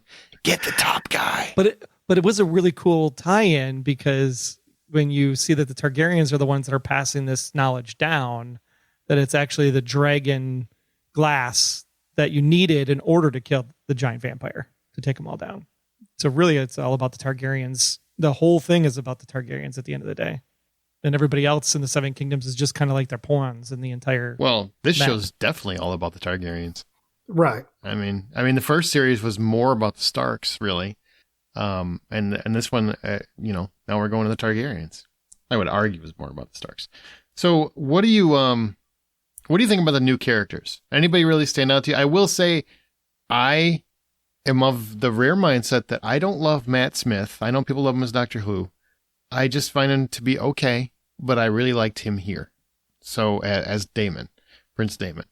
What did you guys think about the characters? Did anybody stand out to you? Do you like anybody any more than anyone else? And also, I do want to say, I think Daemon did it intentionally to get himself kicked off as the heir. Yeah, I don't like Matt Smith generally as an actor.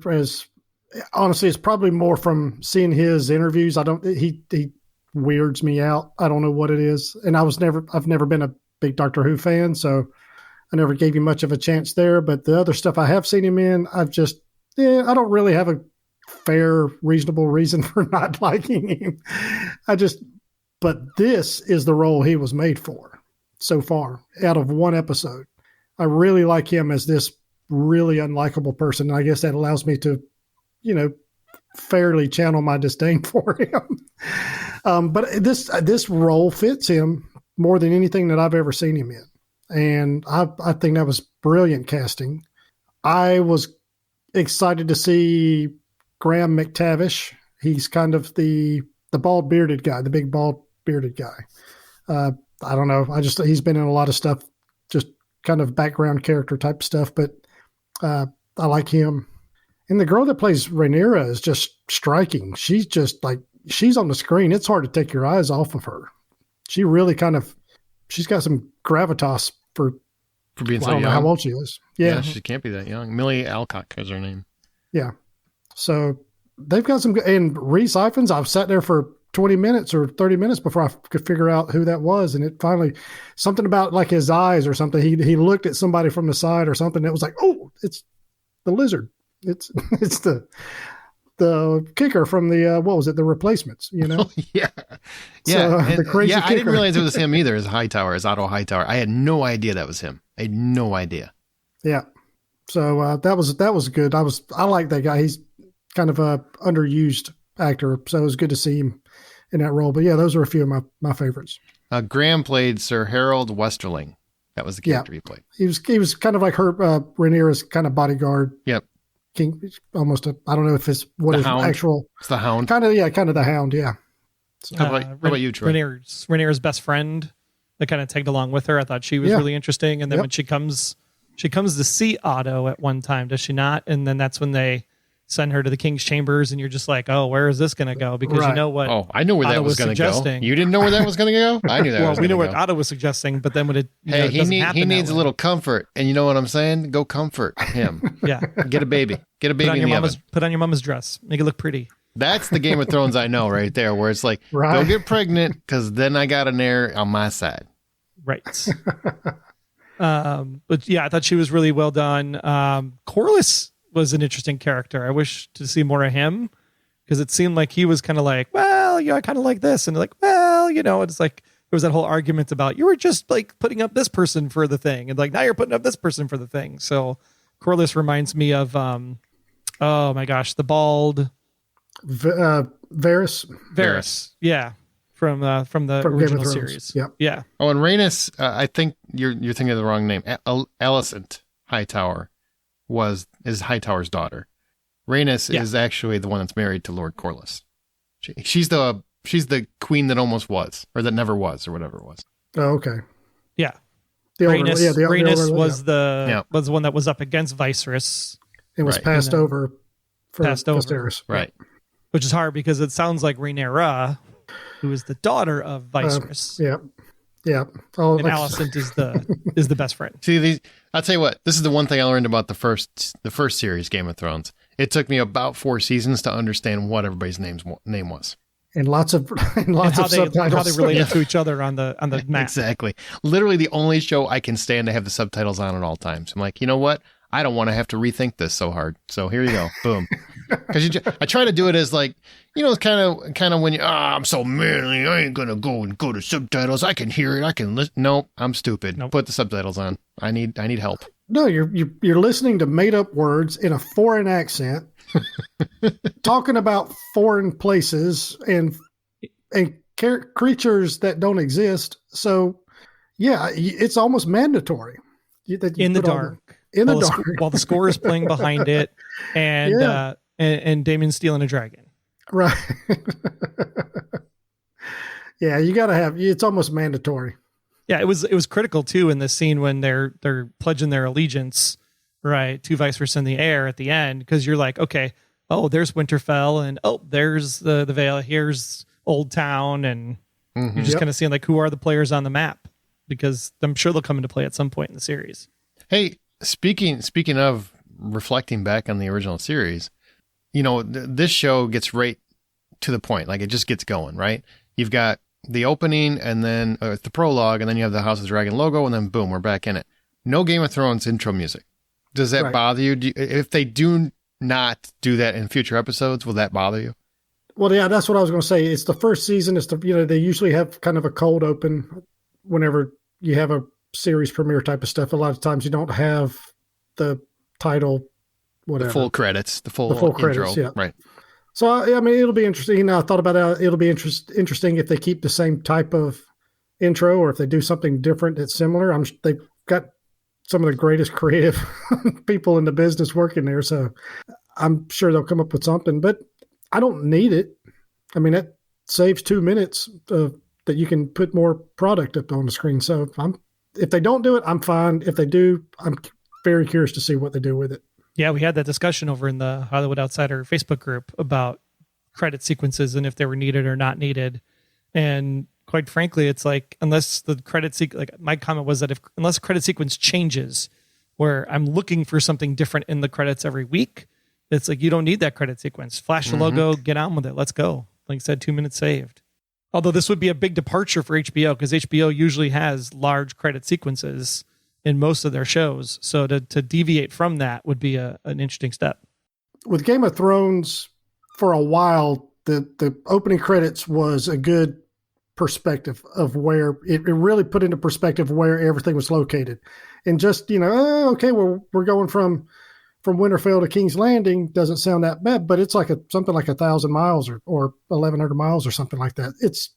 You're not, and when you're doing that on foot or horseback, that takes a while. So if you're really watching it, and I mean, I don't know, my brain just don't work that way. You kind of, the first number of times I watched, I'm going, we're flipping here, we're flipping right, we're flipping over to left and right. And all of a sudden this says, okay, but at least you know where the places are going to be taking place at. And if you've got a general layout of where everything is at, the Winterfells with the Harrenhal, with Winterfell and with the King's Landing and Dorne and whatever, then, you can kind of know where everybody's at in relation to each other. So it helps. But I also think if you're watching House of the Dragon, you probably know somewhat where everything is at. You probably don't need the map for this. And on the same token, I would add, if you didn't have that map to show you how far things are, would the distance have bothered you so much in the last 2 seasons? Yeah, because I'm just trying to help them as much as I can. Yeah, because I mean, these people are like days and days and days ahead on the north end of the wall. They're sitting on this little rock out in the middle of this frozen lake, and then you got somebody who's down in the sunshine that's sitting there talking to a dragon. You're like, okay, this is now all of a sudden 5 minutes later they're arriving, saving the day. Maybe the dragon burned all the ice in that general area. Hello, science. Science. So what did it not do? Did it not do anything right? Was there anything in the episode where you're like, okay, I don't care about any of this? Or not for me. No, not really. Yeah, I mean, the beginning was a little slow, but yeah, that's really about it. Yeah. But once the tournament comes and you know that he's trying to have a son and that's all happening at the same time, and parallelisms between it, I think that was pretty epic. The joust scene and the birthing scene were brutal, just brutal. And the I don't know, whatever sound direction, sound design, whatever I don't know what it is, but the sound. If you go back and if you've got any kind of more than just your TV speakers, right, a sound bar or something bigger, really listen to that joust. I mean, just close your eyes and you know what's going on. Yeah. The fullness in the breaking shields and the jousting sticks and the clanging of the sword on the metal is just, it's like, man, this is top notch. Intermixed with the sounds of the C-section and the woman screaming, and the hands going in and trying to pull out the baby, and the baby crying as the bodysuit is sliding down the joust rail. So well edited, yeah. And joust vision was great. Yeah, yeah. I mean, that's probably the best jousting scene or scenes that's been in any movies or series before. Yeah, because the last duel would have been the only thing most recently comparable, and joust camera down the lance like any day of the week. Generally is kind of boring in a way, just kind of by nature. But man, they really ramped it up. It looked and sounded amazing. And I got a chuckle out of the beginning of the episode when it says the words come on the screen. It talks about House Targaryen and blah blah blah, and it's 174 years, 172 years before Daenerys Targaryen. Yeah, and basically it just says this is all you really need to know. Like all the other words disappear. And it says 172 years before Daenerys. Right. I was like, got it. Bravo. Good. Got it. We're good. Let's move on. And boom, it like you say, it jumps right into it and kicks off, you know. So I've got two pivotal questions and then we'll close up. Okay. All right. Number one, these are basically just philosophical, maybe. I don't know. So whose side are you on in terms of the Daemon Hightower battle? Because Daemon went and basically made sure that every thief in town was afraid to rob anyone. Cuts off hands, limbs, and everything else. Puts the fear of hell into everyone. Whose side of this argument are you on? Are you on Daemon's side or Hightower's side? From a fictional standpoint. Interesting. Even though Hightower actually put him in charge of that group. Mm-hmm. Yep. In terms of how he chose to enforce the rulings. I, not necessarily a fan of going around cutting people's balls off. I mean, it seems a bit much for, stealing. It's just me. I mean, feels pretty stringent. That's what you're saying. Little strong. It's pretty strict. Yeah. I mean, it's like, it's using a sledgehammer to kill a fly, I mean, it gets the message across, but But I mean, even a more evolved state in France in the 1800s, Jean Valjean is like pretty much butchered for stealing a loaf of bread. So this would have to be more barbaric than that. He deserved it. He was asking for it. Yeah, don't take my bread. He should have taken the sourdough. That's right. What's great about this series is that rye. Nobody likes rye. I love rye. Shut up. So much of this show is actually in the books are taken from actual history. So many of these things actually happened at some point in our own history, and that's what's fascinating to me. Yeah, I don't think that the way he executed the concept of the execution that he did, I think, is spot on for the time period that it's portraying. I think it's the joy in which he took in doing it is the issue. That's fair. Yeah. The sheer glee, the smugness afterwards that he that he displayed. Yeah. And then, but basically buying all of his servants now their whores and drink, and then basically saying like, "Screw you, brother." I still think air for a day. I still think he did that on purpose to be removed as heir. I don't think he wanted the throne because he heard that whole discussion between his brother and Hightower. I really believe he did that on purpose. He didn't want to be the heir. He just wanted his brother to know how much he just didn't want to be here. I just want to be. He just wanted to basically figure out that his brother's weak, and now that he's got even a weaker female taking charge, like this is his plan to take over. Yeah, I don't think she's weak. I think she's a lot tougher than she seems. Or actually, I think she seems pretty tough. Actually, I think she's played off that way because you're seeing that from Daenerys' perspective. Yeah, we've already seen one young Targaryen female rise up, but he's been in her ear like this whole time, though. So I kind of agree there with Troy. It's almost like I'll help kind of push her towards that way, but I'll actually be the one in charge. Yeah. I'm going to do what I can to undermine and make sure this other, this, what was it? Heir for a day, the baby. Mm-hmm. I mean, there's very much like a Lannister Cersei kind of feeling when he's like putting the necklace on her and stuff. And you're just kind of like, right. Yeah, but it's going to go against type. There's no way they're going to repeat that. So I think it's going to go against type. I don't think it'll be a sexual relationship, but I think it'll be like a hand. It could be they inbreed. They do inbreed. That's their whole thing. They want to keep the bloodline pure, so they could totally go to Pound Town for sure. The people that have read the books are like, "You guys are wrong. You're so stupid." Blah, blah, blah. That's 100% in the books. So the inbreeding is. I'm saying like, well, and her mom kind of foreshadowed though, like, "Hey, look, something along the lines of, it won't be long and you'll be in this same position," type of deal. So when she visited her mom somewhere around the first third of the show or something like that, her mom's laying in bed, she goes to visit her and stuff. And she basically tells her like, this is our battle. This is what we do. Life. Yep. Right. This is won't be long and you'll be here yourself. So that brings me to my other question. While you're ruling at the same time. Yeah. Brings me to my other question. Did King Viserys make the right call in terms of his wife? I mean, obviously, the outcome, but was the decision made, with the right information? Did he make the right call? He was going to lose both of them or maybe save one. I mean, for the time period, that's exactly what you would do. Like, your job is to have a male heir in order to save the lineage. So, I mean, if this is your last chance to have a male heir, then yeah, technically, I think you did make the right call. It's hard for me to agree with that, but I kind of do. I mean, he didn't know his son was going to die. I mean, that's right. No. And the thing is we don't even know what he actually died of. Right. A broken heart because his mom was dead. A hand over the face. Jesus. Jesus. You don't know. And that's the thing. You don't know. Brian, you watched a little too much of the show in the last couple weeks. The way the priest father guy was holding the baby, I'm just saying. Yeah. Brian could be onto something. That baby could have been suffocated.